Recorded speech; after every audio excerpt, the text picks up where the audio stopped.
काय सांगू आता संतांचे उपकार, काय सांगू आता संतांचे उपकार, मज निरंतर जागविती, काय द्यावे त्याचे भावे उतराय, ठेवितो हा पाय जीव थोडा. प्रस्तुत प्राप्त प्रसंगी कीर्तन रूपे सेवेकरता निवडलेला अभंग विश्वमान्य, विश्वाधिकार, विश्वभूषण, विश्वप्रिय देहूचे सुप्रसिद्ध साधू वैराग्याचे मूर्तिमंत पुतळे, ज्यांनी जगाचा संसार सुखाचा व्हावा म्हणून स्वतःच्या संसाराची राख रांगोळी करणारे चिन्मय स्वरूप असणारे छत्रपती शिवाजी महाराजांचे आद्य गुरु जगद्गुरु तुकोबाराय यांचा चार चरणाचा अभंग या सेवेसाठी निवडलेला आहे. विठाला विठाला विठाला विठाला विठाला विठाला विठाला विठाला. अभंग आहे जगद्गुरु तुकोबारांचा. आणि या अभंगामध्ये जगद्गुरु तुकोबाराय काय म्हणतात? या अभंगामध्ये जगद्गुरु तुकोबाराय प्रतिज्ञा व्यक्त करतात. काय? कृतज्ञता देखील व्यक्त करतात. काय? की संतांनी जे उपकार केलेले आहे ते उपकार तुम्हा आम्हाला या जीवांना सांगतात. विठ्ठल विठाला विठाला विठाला विठाला विठाला विठाला विठाला विठाला.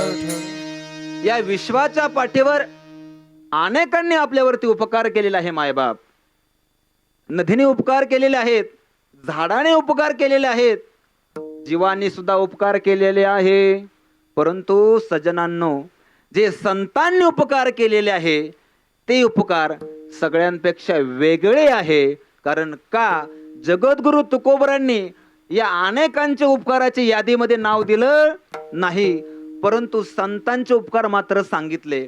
मग संतांचेच उपकार का सांगितले? अनेकांनी उपकार केलेले आहेत, पण अनेकांचे उपकार का नाही सांगितले? संतांनी संतांचेच का उपकार सांगितले? याच्या पाठीमागं असं कारण आहे. जगद्गुरु तुकोबाराय म्हणतात, संतांनी जे उपकार केलेले आहेत ते कसे आहेत? सज्जनांनो, संतांनी जे उपकार केले ते निरंतर स्वरूपाचे आहे. आणि तुम्हा आम्ही जे उपकार केलेले आहे ते खंडन पडणारे उपकार आहेत. म्हणून तर तुकोबारांनी या अभंगामध्ये संतांनी जे उपकार केलेले आहेत त्या उपकाराला श्रेष्ठत्व दिलेलं आहे. म्हणजे काय? तर ते आपल्या शब्दात सुद्धा व्यक्त होऊ शकत नाही, एवढे संतांचे उपकार आपल्यावरती आहे. या जगाच्या पाठीवरती 3 उपकार महाराज फार महत्वाचे सांगितलेले. लक्ष देऊ नका. फार सुंदर, अतिशय गोड तुमचा उद्धार होईल असं कीर्तन तुम्ही ऐकणार आहात. परंतु लक्ष देऊन ऐका सज्जनांनो, 3 उपकार सांगितलेले आहेत मायबाप. पहिले उपकार आपल्यावरती जर कोणी केले असेल ते माझ्या भगवंताने केलेले आहेत, बरोबर. दुसरे उपकार कोणी केले आहेत? ते माझ्या संतांनी केलेले आहे.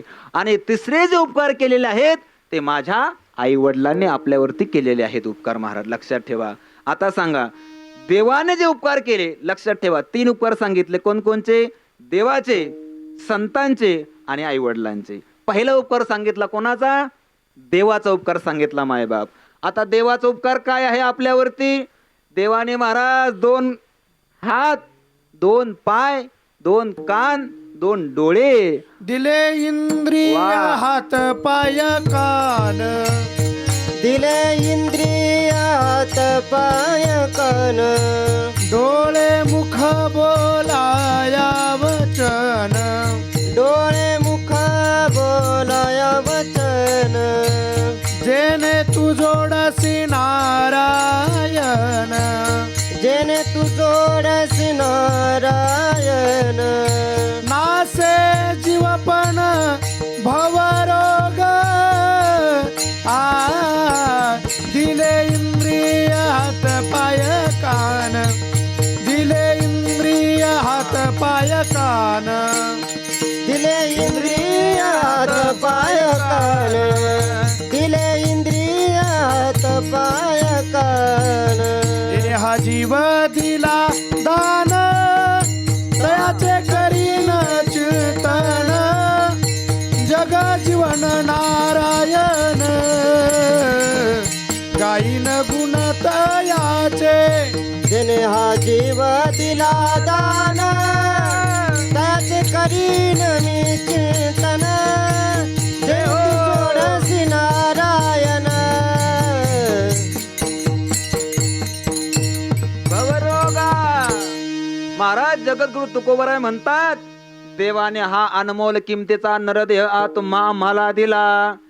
कशासाठी दिला? महाराजांनी खूप सुंदर या ठिकाणी प्रमाण सांगितलंय. देवे दिला देहा भजन कोमटा, तो या झाला पाटा बाधिकेचा, तो या झाला पाटा बाधिकेचा. देवे दिला देहा भजना गोमटा, तो या झाला फाटा बाधिकेचा, तो या झाला फाटा बाधिकेचा. हा अनमोल किमतीचा हा नरदेह तुम्हा मला देवाने दिलाय, भजन करण्यासाठी दिलाय, देवाचं नामस्मरण करण्यासाठी दिलाय. अहो देवाचं चिंतन करण्यासाठी हा अनमोल किमतीचा हा देह देवाने तुम्हा आम्हाला दिलाय. म्हणजे आपण काय केले पाहिजे? देवाचे उपकार जाणले पाहिजे महाराज. देवाने आपल्यावरती उपकार केला, हा देह दिला, पण ह्याची किंमत आपल्याला आता नाही कळत. मग कधी कळते मायबाप? लय दुखत आहे व असं जर म्हटलं ना तर मग त्यावेळेस त्याची किंमत कळते महाराज. वात आला पायाला, लय दुखतय, दवाखान्यात घेऊन चला मला, असं केल्यानंतर महाराज त्यावेळेस त्या पायाची किंमत कळते. आता आपल्याला सगळं देवाने हे सगळं व्यवस्थित आपल्याला दिलेलं आहे महाराज. परंतु ऐका दादांनो, ज्यावेळेस तुमचा एखादा होऊ नये पण झाला अपघात, त्या अपघातात झाल्यानंतर एखाद्याचा हात गेला, पाय गेला, तर त्यावेळेस त्या हाताची आणि पायाची किंमत कळते महाराज. ज्यावेळेस हे इंद्रिय आपले चांगले असतात, धष्टपुष्ट असतात, शरीरामध्ये ताकद असते, तोपर्यंत त्या ताकदीच्या जीवावर आपण देवाची आठवण करतो का मायबाप? देवाची आठवण करत नाही. ज्यावेळेस आपल्याला या भवरोगातून दुःख यातना होतील, आपल्यावरती आजारी पडल, त्यावेळेस मात्र आपण देवाची आठवण काढतो.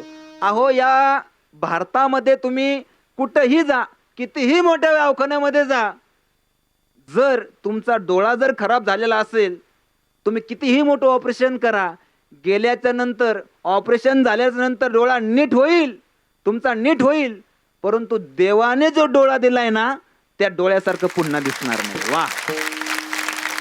आणि एखादा जर पाय गेला, हात गेला, हात गेल्यानंतर महाराज तो नीट होईल, थोडे दिवस चांगलं वाटेल, परंतु पहिल्या हातासारखा हात मिळणार नाही, पहिल्या डोळ्यासारखा डोळा मिळणार नाही.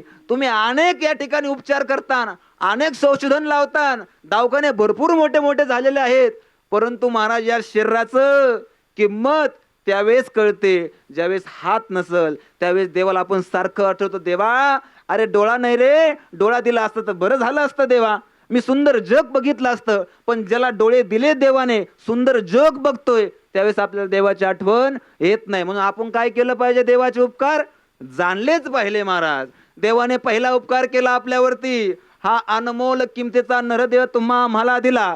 दुसरी गोष्ट काय दिली? तर देवाने तुम्हा आम्हाला ज्ञान दिलं. काय दिलं? ज्ञान दिलं महाराज. हा बहुल्य मनुष्य देही निज ज्ञान घातले पाहि महाराज. जर देवाने जर ज्ञान दिलं नसतं तर आपण म्हशीवानी फिरत बसलो असतो, आपल्याला परमार्थ करता आला असता का मायबाप? नाही नाही. देवाचं भजन कीर्तन करता नसतं आलं, देवाचं नाम घेता नसतं आलं, देवळाच्या मंदिरात सुद्धा आपल्याला जाता नसतं आलं.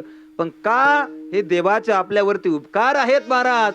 आपण जे हा खटाटोप आज कीर्तन ऐकतोय, हा महाराज मृदुंग वाजवतात, गायन करतात, हे का करतात? तर देवाने आपल्याला ज्ञान दिलं.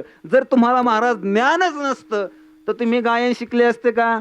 नाही. तुम्हाला ज्ञानच नसतं तर तुम्ही शेती केली असती का? नाही महाराज. पण देवाने आपल्याला ज्ञान दिल्यामुळं हा परमार्थ आपल्याला करता आला. परमार्थ करतो आपण ज्ञानाच्या साह्याने करतो, हे लक्षात घ्या. म्हणून देवाचे आपण काय केले पाहिजे? उपकार जाणले पाहिजे महाराज. देवाने काय दिलं? नरदेह दिला. दुसरी गोष्ट, देवाने आपल्याला काय दिलं?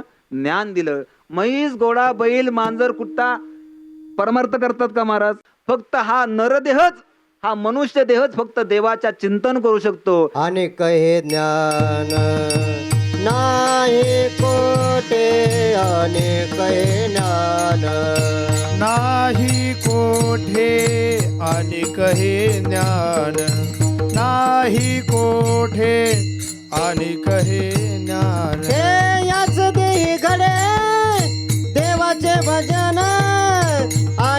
ज्ञान नाही कोठे, आणि काही ज्ञान नाही कोठे. याच देईकडे देवाचे भजन आणि कहे ज्ञान नाही कोठे, आणि कहे ज्ञान नाही कोठे. हे ज्ञान फक्त मनुष्य देहालाच मिळतंय. म्हणून कधीतरी आपण देवाचे उपकार मानले पाहिजे, देवाचं भजन चिंतन केलं पाहिजे मायबाप. परंतु आपण देवाचं भजन चिंतन करत नाही का? देवाने अनमोल किमतीचा नरदेह दिला, जोपर्यंत खराब होत नाही, जोपर्यंत या अवयव एखादा खराब होत नाही, तोपर्यंत देवाचं भजन चिंतन करत नाही. पण असं करू नका मायबापांनो. तुमचा मुलगा म्हणून तुम्हाला सांगतो, देवाने हा अनमोल किमतीचा नरदेह दिला ना, कधीतरी त्या देवासाठी आपण नामस्मरण केलं पाहिजे, त्या देवासाठी जगलं पाहिजे. आपण जर झोपताना आपण झोपी जातो, झोपल्यानंतर आपला माइंड पूर्ण शांत राहतो, बुद्धी काम करत नाही. आठवतं का तुम्हाला झोपेमध्ये आपल्याला काहीच आठवत नाही, आणि सकाळी उठल्यानंतर ऑटोमॅटिक आपल्या डोक्यामध्ये सगळं आठवतं. उद्या काय करायचंय, परवा काय करायचंय, आपल्याला कुठं काय करायचं, कुठं जायचंय. परंतु आपण झोपताना झोपलोय, पण उठताना जर देवाने आपल्या मेमरी कारमध्ये डोक्यामध्ये जर कुठलीच गोष्ट येऊ दिली नाही, तर काय खरं आहे महाराज. म्हणून त्या देवाचे आपण काय केले पाहिजे, उपकार जाणले पाहिजे महाराज. पहिली गोष्ट सांगितली, देवाने काय केलं, हा नरदेह दिला. दुसरी गोष्ट, ज्ञान दिलं. पहिला उपकार सांगितला कुठला, देवाचा. दुसरा उपकार सांगितला कोणाचा, संतांचा. आता संतांनी काय आपल्यावरती उपकार केले मायबाप. अहो संतांनी एवढे उपकार केले संतांनी, ते शब्दात सुद्धा व्यक्त करू शकत नाही, एवढे उपकार संतांचे आहे महाराज. मायबाप, संतांनी काय उपकार केले, तर संतांनी आम्हाला जागवण्याचं काम केलं.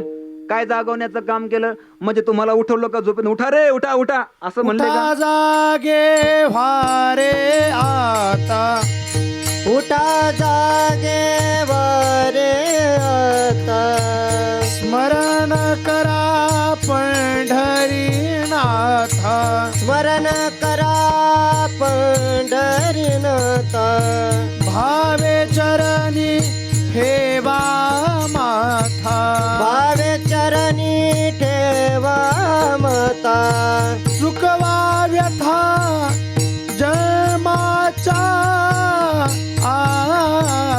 धनदारा पुत्र जन, बंधू सोय रे पिशुना, चुकवा व्यथा जन्माचा, धनदारा पुत्र जन, धनदारा पुत्र जन. मायबाप, संतांनी काय केलं, तुम्हा मला जाग करण्याचं काम केलं. म्हणजे काय, तुम्ही म्हणाल महाराज संत आले घरामध्ये आणि तुम्हाला म्हणले उठा उठा, तुम्हाला या स्वरूपाने जागवलं नाही, उठवलं नाही. तर संतांनी काय केलं, संतांनी तुम्हाला अज्ञानातून अंधकारातून प्रकाशाकडे नेण्याचं काम केलं. म्हणजे काय केलं महाराज, कीर्तन जर म्हणलं तो लगेच डुकले घ्यायला सुरुवात करतात. बघा तुम्ही, परमार्थ म्हणलं, देवाचं नामस्मरण म्हणलं की लगेच लोक काय करतात, कीर्तना जरी आले लगेच चालू होतं महाराज, असं होतं महाराज. कीर्तनाला गेल्यानंतर झोपी जातो माणूस, आणि टीव्हीला बसल्यावर काय डोळ्यातनं जीव गेला का काय कोणू, असं होतंय.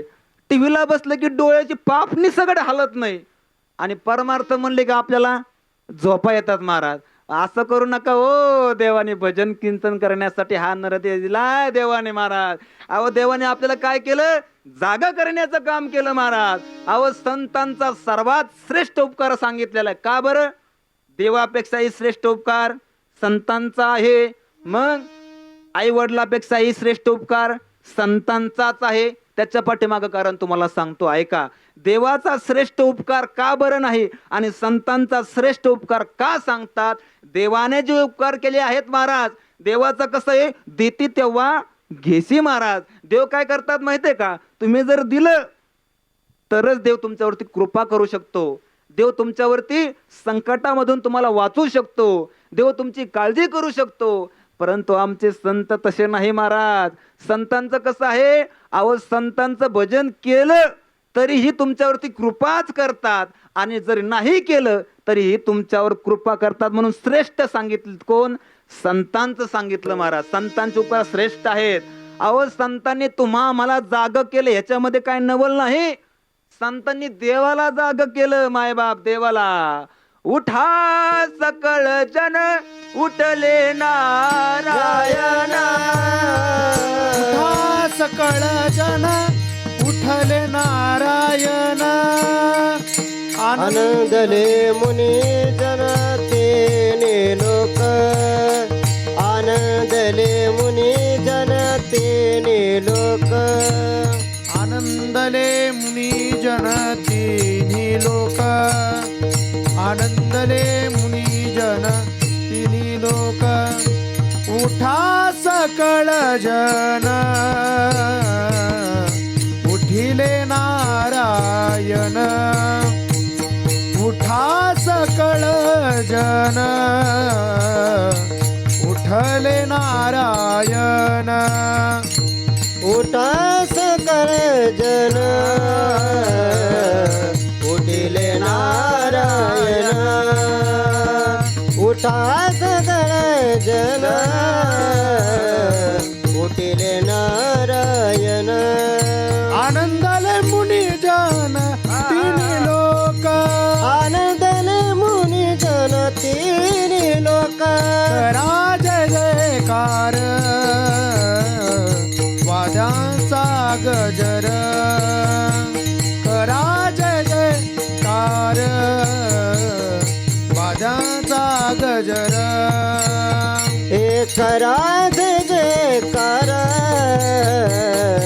वाद्यांचा गजर. कराज जयकार वाद्यांचा गजर. उठा पांडुरंग प्रभात समयोपातला. वैष्णवांचा मेळा गरुड परी दाटला. महाराज संतांनी काय केलं? संतांनी देवादिकांना सुद्धा जाग करण्याचं काम केलं. संतांनी देवाला जाग केलं, ह्याच्यात काही नवल नाही. तुम्हा मला सुद्धा जाग करण्याचं काम करतात संत. संत काय म्हणतात? उठा साधू संत साधा आपुले हित. गेला गेला नरदेह मग कैसा भगवंत. महाराज तुम्हा आम्हाला सुद्धा जाग करण्याचं काम कोण करतं? संत करतात. देवाला सुद्धा जाग करण्याचं काम कोण करतं? संत करतात महाराज. म्हणून संतांचा उपकार कसा आहे? श्रेष्ठ आहे, निरंतर आहे महाराज. म्हणजे निरंतर म्हणजे जोपर्यंत आपण आहे तोपर्यंत संतांचा उपकार आपल्यावरती आहेच. आता याच्या पुढे जाऊन सांगितलं महाराज काय? तिसरा उपकार सांगितला कोणाचा? आई वडिलांचा महाराज. परंतु आई वडिलांचा उपकार श्रेष्ठ ठरवला का? नाही. संतांचा उपकार श्रेष्ठ ठरला का? आई वडील सुद्धा महाराज काय करतात? आपलं लेकरू असेल तरच त्याच्यावरती उपकार करू शकतात. आई वडील काय करतात? आपल्यावरती उपकार करतात, परंतु अनेकावरती उपकार करू शकत नाही. परंतु आमचे संत महाराज अनेक जीवावरती उपकार करणारे या जगात फक्त संतच आहेत महाराज. आई वडील आपल्यावरती उपकार करतात कशासाठी? आपलं स्वतःच पैसा पाणी धन दौलत ह्यासाठी सुद्धा उपकार करू शकतात. परंतु संत महाराज तसे नाही. संत काय करतात? जगाच्या कल्याण संताची विभूती. देह कष्ट भीती परोपकारे. देह कष्ट भीती परोपकारे. जगाच्या कल्याण संताची विभूती. देह कष्ट भीती परोपकारे. देह कष्ट भीती परोपकारे. श्रेष्ठ उपकार जर कोणाचा असेल तो म्हणजे संतांचा आहे महाराज. का श्रेष्ठ ठरला? कारण संतांनी काय केलं ऐका. संत म्हणजे आपल्या आई वडिलांसारखे आहेत महाराज. आई वडिलांसारखे म्हणजे आपल्यावरती कृपा करणारे, जीवापाड प्रेम करणारे संत आपल्यावरती आहेत महाराज. जसं आई आपल्यावरती प्रेम करते ना, तसं संत आपल्यावरती प्रेम करतात. का बरं? संतांनी महाराज लोक ऐकत नाही, लोकांना आपण सांगितलं, आता आम्ही ओरडू ओरडू सांगतो, असे कितीतरी कीर्तनकार वाट लागलेत, पण आपल्यात बदल झाला का? बदल होतच नाही महाराज, बदल होऊ शकत नाही. परंतु मला सांगा, अनेक संतांनी सांगितलं, आम्ही काय सांगावा? आमच्यासारख्या कीर्तनकारांनी तुम्हाला काय सांगावा? तुकोबाराय तुम्हाला सांगतात, संत तुम्हाला सांगतात, देव तुम्हाला सांगतात, काय म्हणतात? देवाचं भजन करा, देवाचं नामचिंतन करा, मग देवळामध्ये जा, विठ्ठल विठ्ठल म्हणा. परंतु महाराज आपण ऐकतो का? नाही. मग तुकोबारायांनी काय केलं? डोक्यावरती टोपली घेतली, टोपली म्हणजे देव ठेवले, आणि प्रत्येकाच्या गावागावात, प्रत्येकाच्या घरापर्यंत देव घ्या कोणी, देव घ्या कोणी, किंवा आपुला तो एक देव करून घ्यावा, ते ने विना जेवा सुख नोहे. महाराज जगद्गुरु तुकोबारांना किंवा आली दया आली तुमची, की बाबांनो देवाचं भजन करावं. तुम्ही ऐकत नाही ना? मी स्वतः देव तुमच्या घरापर्यंत घेऊन येतो, देवाचं भजन करावं मायबाप. तुम्ही देवळात येऊ नका, आम्ही तुमच्या घरापर्यंत येतो. म्हणून काय केलं जगद्गुरु तुकोबारांनी? स्वतः देव घेतले आणि ते देव आपल्या उंबरड्यापर्यंत, घरापर्यंत आणून दिले. परंतु आमच्यासारखे, तुमच्यासारखे हा जीव, हा पामर, हा समाज तुकोबारांना म्हटला, तुकोबाराय देव न लगे, देव न लगे, आम्हाला देव लागत नाही हो. आम्ही श्रीमंत आहोत, आमच्या घरी प्रॉपर्टी आहे, आम्ही बंगलेवाले आहोत, पैशावाले आहोत, आम्हाला काय लागत नाही, आम्हाला देव लागत नाही. महाराज किती धन असू द्या, पण धनाच्या पाठीमागे, तुमच्याकडे जर भरपूर धन असेल, त्या धनाने तुमचा घात सुद्धा होऊ शकतं. धन कसं आहे महाराज? धन चांगलं नव्हं, चांगलं नव्हं महाराज. धनाने माणसात आतापर्यंत कितीतरी गेलीत महाराज धनाने. धन चांगलं नाही. तुकोबारांनी सांगितलं, अरे देवाला आपलंसं करा, आपुला तो एक देव करून घ्यावा, ते ने विना जीवा सुख नव्हे. आम्ही काय केलं? आमचे देव तुमच्या घरापर्यंत आणून दिले, तुम्ही देवाचं भजन चिंतन करा, आम्हाला देव लागत नाही. मग ह्याच्या पुढे सुद्धा संत काय करतात महाराज? ऐका, संतांनी काय केलं? घरापर्यंत आणून दिले, समाधान ऐकलं का? नाही. मग संत काय केलं? संतांनी परत महाराज हात जोडले, हात कर जोडून विनवित तुम्हा, तुम्ही वासुदेव वासुदेव म्हणा. महाराज हात जोडले हो, आणि हात जोडून सांगितलं काय? देवाचं नामचिंतन करा. हात जोडून तुकोबाराय तुम्हा आम्हाला सांगतात, तरीही न ऐकती भटकीचे महाराज. नाही हो, या समाजाने ऐकलंच नाही. मग तुकोबारांनी काय केलं? तुकोबाराय म्हणतात घरापर्यंत देव आणून दिले, तरी समाज ऐकला नाही.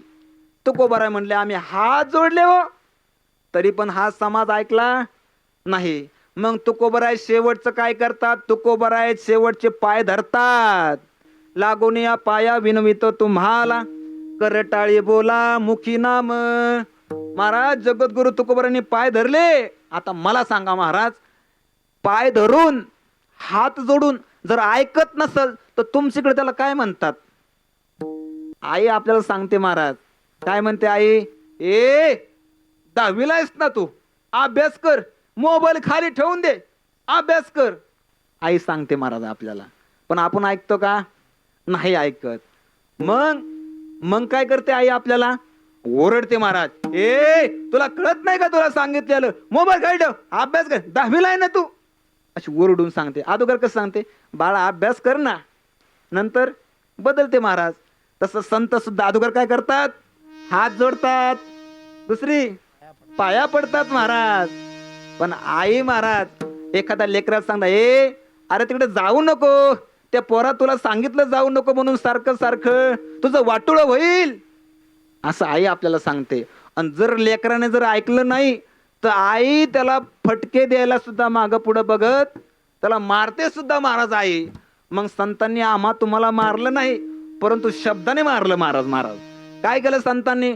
संत म्हणतात महाराज, संतांनी आपल्याला शिव्या द्यायला सुरुवात केली. मग काय? तुम्ही पाया पडून हात जोडून जर देवाचं भजन चिंतन करत नसाल तर संत काय करतात? शिव्या देतात महाराज. काय म्हणतात?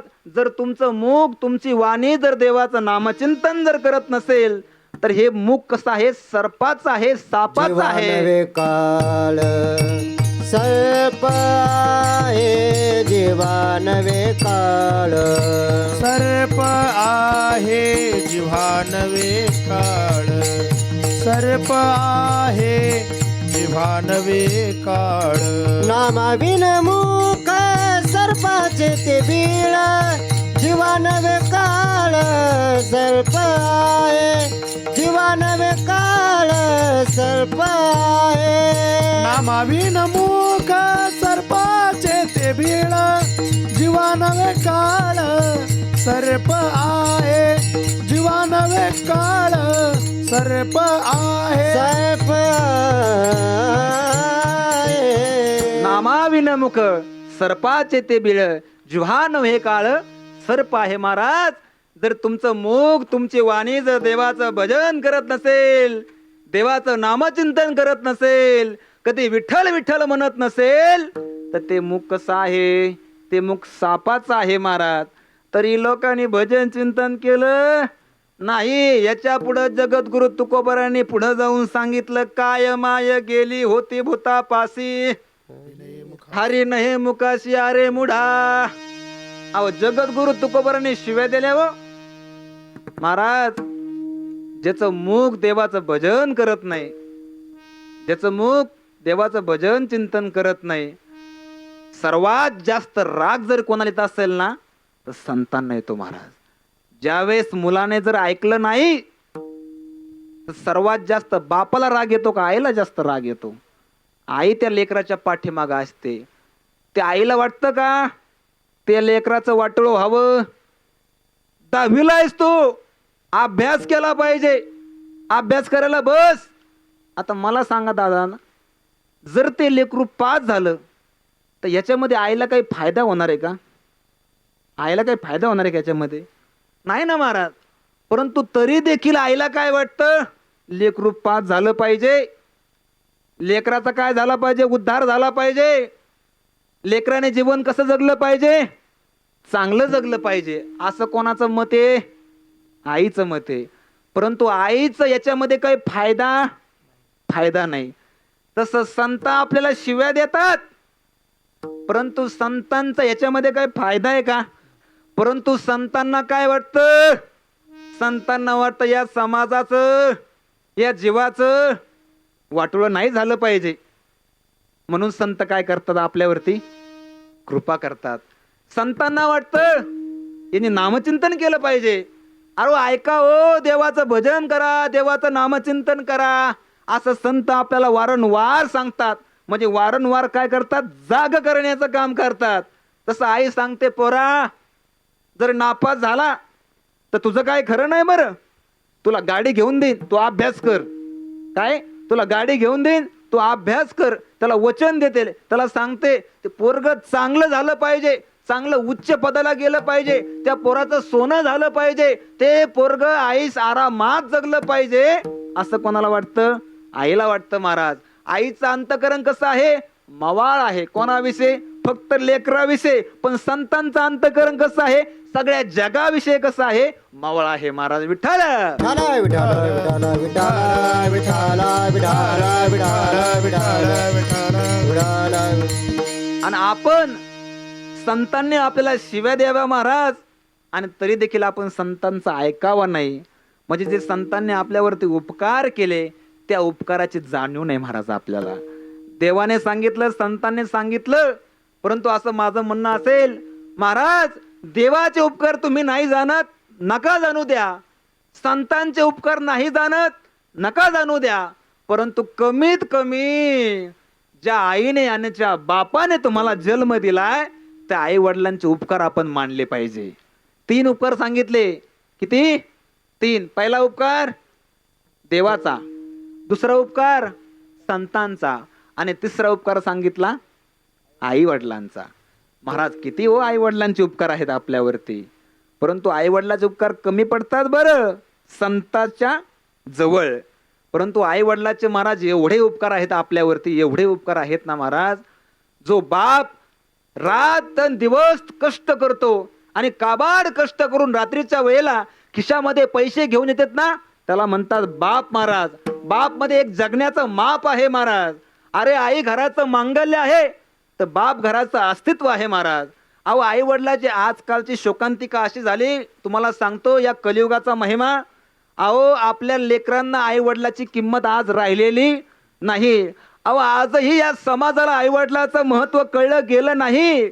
जर आजही या समाजाला आई वडिलाचं महत्व कळलं गेलं नाही, जर या समाजाला आई वडिलाचं महत्व कळलं गेलं असतं तर आज वृद्धाश्रम बांधकाम करण्याची वेळ नसती आली महाराज. अरे आजही या समाजाला आई वडिलाचं महत्व कळलं गेलं नाही म्हणून तर आजही आपल्या सिग्नल वरती आई वडील भीक मागताना दिसतात महाराज. अरे आजही या समाजाला आई वडिलाचं महत्व कळलं गेलं नाही म्हणून तू आळंदी पंढरपूर क्षेत्राच्या ठिकाणी आई वडील सोडल्या जातात महाराज. ही शोकांतिका आहे महाराष्ट्राची. ज्या बापाने ज्या आईने आपल्याला जन्म दिला त्या आई वडिलांचे आपण उपकार मानू शकत नाही महाराज. जोपर्यंत बाप पैसा कमवतो, जोपर्यंत बापाच्या अंगामध्ये ताकद असते, जोपर्यंत घरामध्ये कुठलीच गोष्ट कमी पडू देत नाही ना, तोपर्यंत तो बाप सगळ्यांसाठी चांगला असतो. पण ज्या दिवशी त्या बापाच्या खिशातले पैसे निघून जाईल, शरीर थकवा येईल, कमकुवत होईल, म्हातारा होईल, त्यावेळेस त्याच घरातले त्या बापाचा तिरस्कार करतात महाराज. जोपर्यंत आई वडील आपल्याला सांभाळतात तोपर्यंत आई वडील कसे आहेत? चांगले आहेत. त्या आई वडिलाचे उपकार आपण कधीतरी काय केले पाहिजे? जाणले पाहिजे. त्यांचे उपकार आपण मानले पाहिजे महाराज. विठ्ठल विठ्ठल विठाल विठाल विठाल विठाल विठाल विठाल विठाल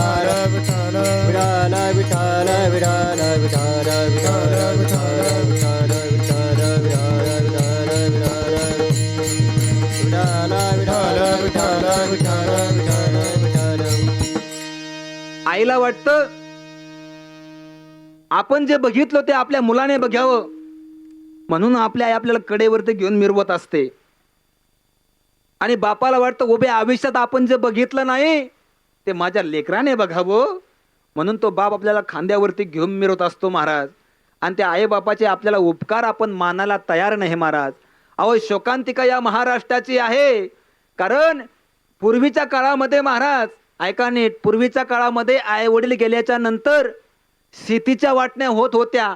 काळ बदलत गेला, नंतर घराच्या वाटण्या होऊ लागल्या, परत काळ बदलला गेला. आता या समाजामध्ये या कलियुगामध्ये आई वडील गेल्याच्या नंतर आई वडिलाच्या सुद्धा वाटण्या करून घेतल्या जातात महाराज. आई वडिलाच्या वाटण्या करतात. हो जर घरामध्ये 2 भाऊ असेल तर 15 दिवस माझ्या घरी राहणार आणि 15 दिवस तुझ्या घरी राहणार असं तो मुलगा त्या आई बापाला सांगत असतो. ही शोकांतिका आहे. अरे एक बाप त्या 3-4 लेकराला सांभाळण्याची धमक त्या बापाच्या अंगामध्ये असते, परंतु 3-4 मुलं एका बापाला सांभाळू शकत नाही. ही महाराष्ट्राची शोकांतिका आहे महाराज. कधी कळणार आपल्याला आई वडिलांचं कर्तृत्व? कधी कळणार त्यांचे उपकार? आपण संतांचे उपकार मानायला तयार नाही, आपण देवाचे उपकार मानायला तयार नाही. कमीत कमी हात जोडून तुम्हाला सांगतो मायबाप, कमीत कमी या कलियुगामध्ये आपण आई वडिलाचे उपकार मानले पाहिजे. अरे ज्याने आपल्याला जन्म दिलाय, लहानचं मोठं केलं, हो कधी कुठली गोष्ट कमी पडू दिली नाही, म्हणून आई वडिलांचे आपल्याला उपकार असलेच पाहिजे. म्हणून 3रे उपकार सांगितले कोणाचे? आई वडिलाचे. देवाचे उपकार, संतांचे उपकार आणि आई वडिलांचे उपकार. परंतु सर्वात श्रेष्ठ उपकार सांगितला तो म्हणजे संतांचा. का? याच्या पाठीमागचं कारण सांगितलं. संत काय करतात? संत या समाजाला जाग करण्याचं काम करतात. अभंगाचं प्रथम चरण. काय सांगू आता संताचे उपकार, काय सांगू आता संताचे उपकार, काय सांगू आता संताचे उपकार, काय सांगू आता संताचे उपकार, काय सांगू आता संताचे उपकार, काय सांगू आता संताचे उपकार, काय सांगू आता संताचे उपकार, काय सांगू आता संताचे उपकार. मज निरंतर जागविते, मज निरंतर जागविते, काय द्यावे त्याचे भावे उतराये, काय द्यावे त्याचे भावे उतराये, काय द्यावे त्याचे भावे उतराये, काय द्यावे त्याचे भावे उतराये. मज निरंतर जागविते, वा वा, जय हो. मज वा वा. कर जागविते काय द्यावे त्यासी व्हावे उतराई काय द्यावे त्यासी व्हावे उतराई काय द्यावे त्यासी व्हावे उतराई काय द्यावे त्यासी व्हावे उतराई. विठाला विठाला विठाला विठाला विठाला विठाला विठाला विठाला विठाला